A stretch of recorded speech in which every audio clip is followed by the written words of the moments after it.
కొడాలి నానికి లుకౌట్ నోటీసులు జారీ చేశారు ఆంధ్రప్రదేశ్ పోలీసులు.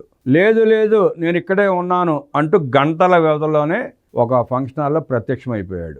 మాజీ మంత్రి కొడాలి నాని దేశం విడిచి పారిపోకుండా పోలీసులు నిన్న లుకౌట్ నోటీసులు జారీ చేశారు. అయితే ఆ నోటీసులు జారీ అయిన కొన్ని గంటల్లోనే మే 23వ తేదీ రాత్రి 9:30 హైదరాబాద్లోని గచ్చిబౌలిలో ఉన్న సంధ్యా కన్వెన్షన్ సెంటర్లో జరిగిన ఒక వేడుకలో ఆయన కనిపించాడు. నేను ఉన్నాను, పారిపోలేదు అంటూ ఉనికి చాటుకున్నాడు. నేను పారిపోలేదని, ఇక్కడే ఉన్నానని చాటుకుంటూ కొడాలి నాని పోలీసులకు ఒత్తిడి పెంచాడనే అభిప్రాయం ప్రజల్లో వ్యక్తమవుతోంది. వేల కోట్ల రూపాయల కుంభకోణంలో కొడాలి నాని పేరు వినిపిస్తోంది. తన అనుచరులకు తెలియకుండానే వారి పేర్లపై బిల్లులు సృష్టించి పన్నుల శాఖ నోటీసులు వచ్చేలా చేసి వాళ్ళందరినీ ఆశ్చర్యపరిచాడనే ఆరోపణలు ఉన్నాయి. ఇక ఆరోగ్యం టెన్షన్లో కొడాలి నాని. మంత్రిగా కంటే బూతుల నానిగా ప్రసిద్ధి చెందిన కొడాలి నానికి ఎన్ని పీటీ వారెంట్లు పెండింగ్లో ఉన్నాయో స్పష్టత లేదు. ఇటీవల గుండెకు చికిత్స చేయించుకున్నప్పటికీ అతను టెన్షన్ భరించలేకపోతున్నాడని, తన పక్కనే ఉండే గన్నవరం వంశీని కూడా గుర్తుపట్టలేకపోతున్నాడని తెలుస్తోంది. ఇక పోలీస్ కస్టడీలో ఉన్న వల్లభనేని వంశీ తీవ్ర అస్వస్థతకు గురయ్యాడంట. శ్వాస తీసుకోవడంలో ఇబ్బంది పడటంతో పోలీసులు అతని కంకిపాడు ప్రభుత్వ ఆసుపత్రికి తరలించారు. నకిలీ పట్టాల పంపిణీ కేసులో 2 రోజుల కస్టడీలో ఉన్న వంశీ ప్రస్తుతం కంకిపాడు పిఎస్లో ఉన్నాడు. వేరే నకిలీ పట్టాల కేసులో వేరే చోటుకు మారడం, వాతావరణం మారడం వల్ల వచ్చిన జలుబు కావచ్చని, ముక్కు పట్టేసినట్లుందని, అల్లం టీ ఇప్పిస్తే సరిపోతుందని కొందరు అభిప్రాయపడుతున్నారు. రోహిణి కార్తె సమయంలో బెంగళూరు లాంటి చల్లటి వాతావరణం వల్ల కూడా ఇలాంటి సమస్యలు వస్తాయని అంటున్నారు డాక్టర్లు. అంటే ఒక పక్క ఎండలు, ఒక పక్క వర్షాలు, వాతావరణంలో వస్తున్న మార్పుల వల్ల వచ్చే సమస్యే కానీ అది తీవ్రమైన సమస్య కాదని, దానివల్ల వల్లభనేని వంశీకి ఎలాంటి ఇబ్బంది లేదని, పైకి చూపించే ఇవన్నీ నాటకీయంలో భాగమేనని, బెయిల్ కోసం పడే తిప్పలేనని ప్రజలు తమ అభిప్రాయాన్ని వ్యక్తపరుస్తున్నారు. బెయిల్ ఇచ్చేంత జబ్బులు కాదని, ఇన్ని నాటకాలు ఆడాల్సిన అవసరం వంశీకి లేదని, చేసిన పాపాలు ఊరికే పోవని ప్రజలు దుమ్మెత్తిపోస్తున్నారు. నేటి మన చైతన్య రథంలోని ప్రధాన వార్తలు. ముత్తుకూరులో పారిశ్రామిక పార్క్. రేపు ఢిల్లీకి సీఎం. 23న మంత్రులతో సమావేశం. 24న నీతి ఆయోగ్ గవర్నింగ్ కౌన్సిల్కు హాజరు. ప్రభుత్వ పాఠశాలల నుంచి ర్యాంకర్లుగా మెరవచ్చు. మంత్రి లోకేష్తో సన్మానం ఊహించలేదన్న విద్యార్థులు. నేటి నుంచి నెలపాటు యోగాంధ్ర.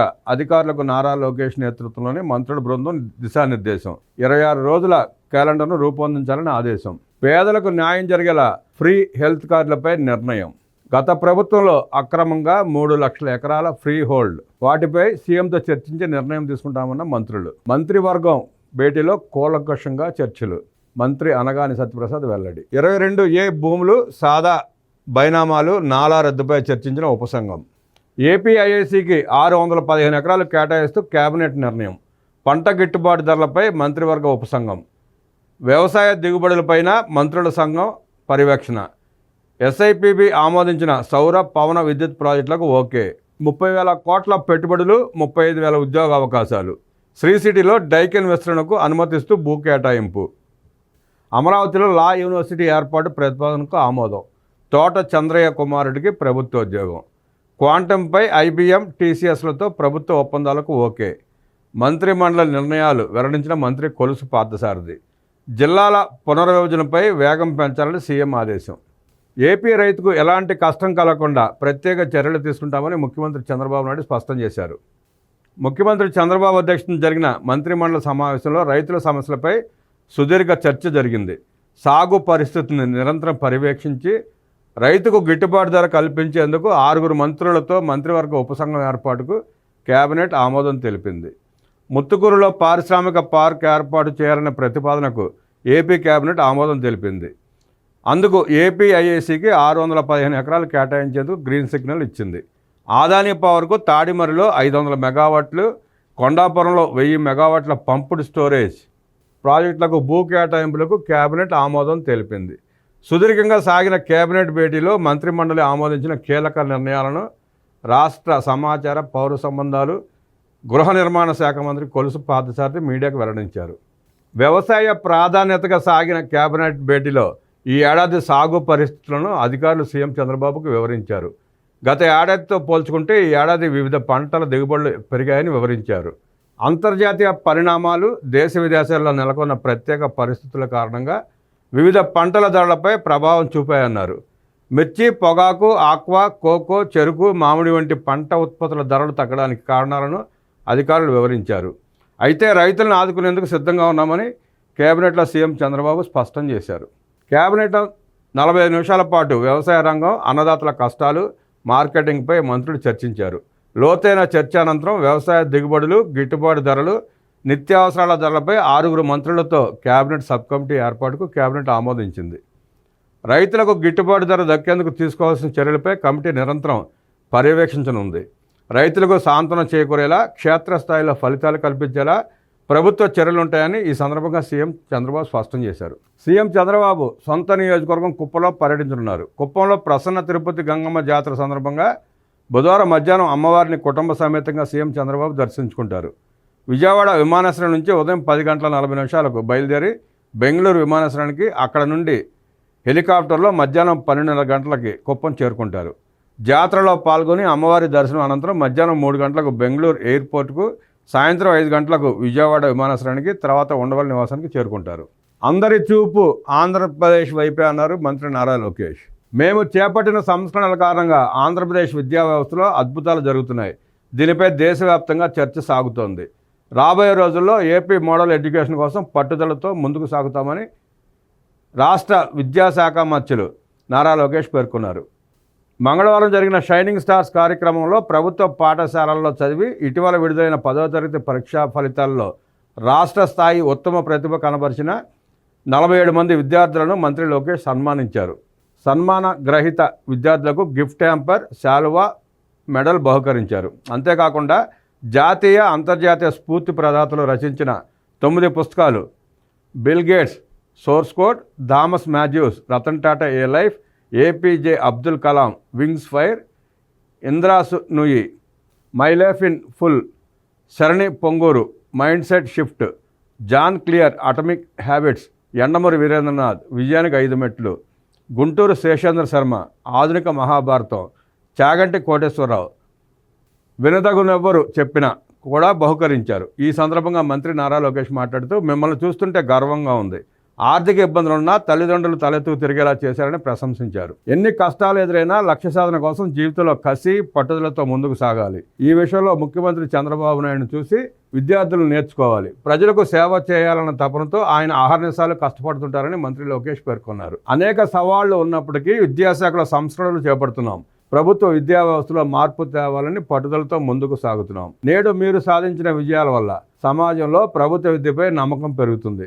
ఆంధ్రప్రదేశ్ విద్యా వ్యవస్థకు మీరే బ్రాండ్ అంబాసిడర్లు. వచ్చే ఏడాది నుంచి ప్రైవేటు స్కూళ్ల మాదిరి ప్రభుత్వ స్కూళ్లలో ఉత్తమ ఫలితాలపై పత్రికల ప్రకటనలు ఇస్తాం. ప్రభుత్వ పాఠశాలలను ప్రైవేట్ స్కూళ్లకు ధీటుగా తీర్చిదిద్దడమే నా లక్ష్యం. కష్టతరమైన విద్యాశాఖను కావాలని సీఎం చంద్రబాబును అడిగి తీసుకున్నా. జీవితంలో ఉన్నత స్థానాలకు చేరాలంటే కఠినమైన లక్ష్యాలను ఎంచుకుని ముందుకు సాగాలి. నేను ప్రత్యక్ష రాజకీయాల్లోకి రావాలని భావించినప్పుడు 1985 తర్వాత తెలుగుదేశం పార్టీ గెలవని మంగళగిరిని ఎంపిక చేసుకున్నా. 2019లో తొలి ప్రయత్నంలో ఓడిపోయాను. ఆ తర్వాత 2వ రోజు నుంచి 5 ఏళ్ల పాటు కష్టపడి పనిచేసి గత ఏడాది జరిగిన ఎన్నికల్లో రాష్ట్రంలో టాప్ 3 మెజారిటీతో విజయం సాధించా. కష్టానికి ప్రతిఫలం లేదన్న విషయం విద్యార్థులంతా గ్రహింపులోకి తీసుకోవాలని మంత్రి లోకేష్ ఉద్బోధించారు. జీవితం అనేది నల్లేరుపై నడక కాదు. భగవంతుడు ఒక్కొక్క కుటుంబానికి ఒక్కొక్క పరీక్ష పెడతాడు. ఆ పరీక్షను ఎదుర్కొనే శక్తిని కూడా ఇస్తాడు. పరీక్షను సవాలుగా తీసుకుని అధిగమించే వారే విజేతలుగా నిలుస్తారు. నేను విద్యామంత్రిగా బాధ్యతలు చేపట్టాక ప్రభుత్వ విద్యలో ప్రారంభించిన సంస్కరణలను జూన్ నెలాఖరుకు పూర్తి చేస్తాం. బాలికా విద్యకు పెద్దపీట వేస్తూ విద్యా వ్యవస్థలో మార్పులు తేవాలని నేను యువగళం పాదయాత్ర చేసేటప్పుడు నిర్ణయించుకున్నా. అధికారంలోకి వచ్చాక మహిళలను గౌరవిస్తూ పాఠ్య పుస్తకాల్లో ఇంటి పనుల చిత్రాలను స్త్రీ పురుషులకు చెరవ సగం కేటాయించాం. తల్లిదండ్రుల కళలు నెరవేర్చడానికి విద్యార్థులు కష్టపడటంతో ఇష్టపడి చదవాలి. ప్రభుత్వ జూనియర్ కళాశాలను కూడా బలోపేతం చేసేందుకు చర్యలు చేపట్టాం. అందువల్లే ఈ ఏడాది ఉత్తమ ఫలితాలు వచ్చాయి. ఉన్నత విద్యలో పూర్తి fee reimbursement, PG fee reimbursement అమలు చేస్తున్నాం. ప్రభుత్వ పాఠశాలల్లో చదివే విద్యార్థులకు అన్ని రకాలుగా అండగా నిలుస్తాం. ఇప్పుడు మీరు సాధించిన విజయాలు చూసి తర్వాత బ్యాచ్ విద్యార్థులు స్ఫూర్తి పొందాలి. ప్రభుత్వ పాఠశాలలు ప్రైవేట్ కన్నా తక్కువేం కాదనేందుకు మీరు సాధించిన ఫలితాలే నిదర్శనం. 100 రోజుల యాక్షన్ ప్లాన్ తో మంచి ఫలితాలు సాధించిన అధికారులకు అభినందనలు తెలియజేస్తున్నారని మంత్రి లోకేష్ పేర్కొన్నారు. షైనింగ్ స్టార్స్ కార్యక్రమంలో ప్రభుత్వ పాఠశాలల్లో 10వ తరగతి ఉత్తమ విద్యార్థులకు సత్కార కార్యక్రమం సందర్భంగా విద్యార్థులు అడిగిన పలు సరదా ప్రశ్నలకు మంత్రి లోకేష్ ఉత్సాహంగా సమాధానాలు ఇచ్చారు. మీకు స్కూలులో పరీక్షలు కష్టంగా ఉండేవా? అసెంబ్లీలో సభ్యులు అడిగే ప్రశ్నలు కష్టమా అని చీరాలకు చెందిన సంతోష్ ప్రశ్నించగా, పరీక్షలు రాయడం, అసెంబ్లీలో సమాధానాలు చెప్పడం రెండూ కష్టమైనవే. అయితే అసెంబ్లీ ప్రశ్నలను ఎదుర్కోవడం పూర్తిగా భిన్నమైంది. ప్రతిపక్షం సభలో లేకపోయినప్పటికీ అధికార పక్షం సభ్యులు ప్రతిపక్షం కంటే కష్టమైన ప్రశ్నలు అడుగుతున్నారని మంత్రి లోకేష్ చమత్కరించారు. ఇటీవల జరిగిన అసెంబ్లీ సమావేశాల్లో ప్రతిరోజు తనకు 3 ప్రశ్నలు వచ్చాయని, వాటికి సమాధానం చెప్పేందుకు ఎంతో ప్రిపేర్ కావాల్సి ఉంటుందని తెలిపారు. స్కూల్ డేస్లో నేను లాస్ట్ బెంచ్ అని, తమది అల్లరి బ్యాచ్ అని సరదాగా సమాధానం ఇచ్చారు. మీకు ఇష్టమైన కొటేషన్ ఏమిటని ఒక విద్యార్థి ప్రశ్నించగా, సీఎం చంద్రబాబు చెప్పే dare to dream, strive to achieve అనే కోట్ తమకు ఇష్టమైనదని చెప్పారు. రాజకీయాల్లో ఎవరి నుంచి స్ఫూర్తి పొందారని మరో విద్యార్థి అడిగిన ప్రశ్నకు లోకేష్ సమాధానమిస్తూ, ఓటమి తర్వాత 2005లో చంద్రబాబుతో హైదరాబాద్లో ఓ ఫంక్షన్కి వెళ్ళాను. ఆయనను చూడగానే గౌరవ సూచకంగా అక్కడ ఉన్న 5,000 మంది లేచి నిలబడ్డారు. రాజకీయాల్లో మంచి చేస్తే ప్రజల్లో గౌరవం ఎల్లప్పుడూ ఉంటుందని తెలుసుకున్నా. ఆనాడే రాజకీయాల్లోకి రావాలని నిర్ణయించుకున్నానని చెప్పారు. మీరు అదృష్టాన్ని నమ్ముతారా, హార్డ్ వర్క్ని నమ్ముతారా అన్న ఓ విద్యార్థి ప్రశ్నకు లోకేష్ సమాధానం ఇస్తూ, జీవితంలో ఉన్నత స్థానాలకు చేరాలంటే కష్టపడి పనిచేయడం ఒకటే మార్గం, కష్టానికి ప్రత్యామ్నాయం లేదు. ఈ విషయంలో నేను చంద్రబాబు నాయుడు, నరేంద్ర మోదీ ద్వారా ప్రేరణ పొందాను. 226 రోజుల యువగళం పాదయాత్రలో ఎంతో నేర్చుకున్నానని చెప్పారు. ఈ సందర్భంగా ప్రభుత్వ స్కూళ్లలో నెలకొన్న సమస్యలపై విద్యార్థుల నుంచి మంత్రి లోకేష్ ఫీడ్బ్యాక్ తీసుకున్నారు. శ్రీకాకుళానికి చెందిన రౌత్ హారిక మాట్లాడుతూ, 100 రోజుల యాక్షన్ ప్లాన్ తమలో ఆత్మవిశ్వాసం పెంచిందని తెలిపింది. కేవలం విద్యాభ్యాసం మాత్రమే కాకుండా లైబ్రరీకి, ప్రాక్టికల్ లెర్నింగ్ కు సమయం కేటాయించాలని కోరింది. దీనికి లోకేష్ సమాధానమిస్తూ, దీనిపై ఇప్పటికే కసరత్తు ప్రారంభించాం. ప్యాసివ్ లెర్నింగ్ నుంచి యాక్టివ్ లెర్నింగ్ కు తేవాలనేదే తమ లక్ష్యమని అన్నారు. పల్నాడు జిల్లా ఒప్పిచెర్లకు చెందిన పావని మాట్లాడుతూ, తమ గ్రామంలో రోడ్డు సరిగ్గా లేదని, టీచర్లు, విద్యార్థులు స్కూల్కు వెళ్లడానికి ఇబ్బందిగా ఉందని చెప్పగా వెంటనే రోడ్డు వేయించే బాధ్యత తీసుకుంటారని మంత్రి లోకేష్ హామీ ఇచ్చారు. తమ స్కూలులో లైబ్రరీ, ల్యాబ్, ప్లే గ్రౌండ్ సౌకర్యం కల్పించాలని కూడా ఆమె కోరింది. సాత్విక అనే విద్యార్థిని మాట్లాడుతూ, తాము మంచి మార్కులు సాధించడానికి డిజిటల్ క్లాస్ రూమ్స్ బాగా ఉపయోగపడ్డాయని తెలిపింది. వొకేషనల్ విద్యార్థులకు ల్యాబ్ ఫెసిలిటీస్ పెంచాలని కోరింది. అనంతపురం జిల్లా అమరాపురానికి చెందిన అక్షత మాట్లాడుతూ, కేజీబీవీ స్కూళ్లలో అమలు చేస్తున్న పంచతంత్ర విధానం బాగుందని తెలిపింది.